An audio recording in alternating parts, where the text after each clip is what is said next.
Hello guys, good morning, araw ng linggo guys. Patapain ko muna ng manok guys.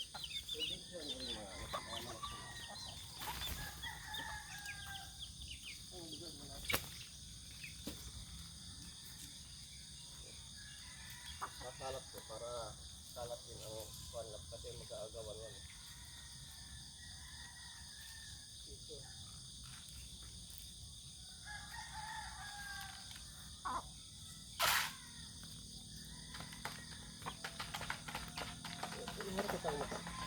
Hello guys, sa nga pala guys, yung kahapon pala nung ano guys, gawa nung sa delivery guys na ano yung stove guys, yung pang butane.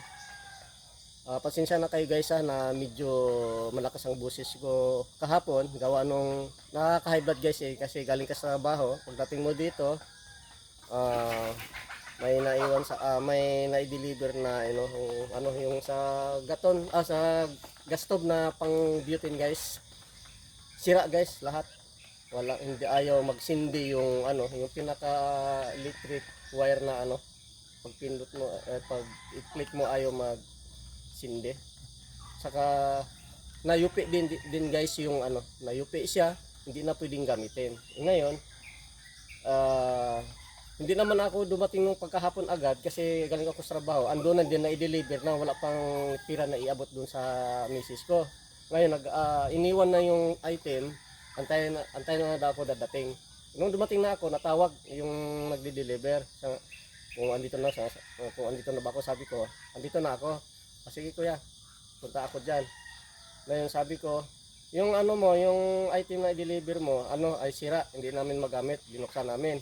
Sabi, ay bakit nyo binuksan? Hindi ko na obligasyon na bayaran yon. Kaya sabi ka ako, anong hindi obligasyon? Ibig sabihin, pag hindi namin buksan yung item na yun, hindi namin malalaman kung sira ba o hindi. Di ibig sabihin, kami ang kawawa, hindi na nababayaran namin yon. Sabihin, bakit daw binuksan namin? Ay, napakatanga talaga yung rider. Siyempre, buksan mo para malalaman mo kung may sira. Di ba? Ay, napakatanga naman natin pag hindi natin buksan yan kung hindi sira, siyempre babayaran mo. Pag may diferensya, ba't babayaran mo? Napakatanga mo naman Kaya nga guys, pasensya na yung kahapon, medyo ako malalakas ang busis ko. Na-high blood talaga ako. Tapos isasabihin pa na hindi daw nila obligasyon nila.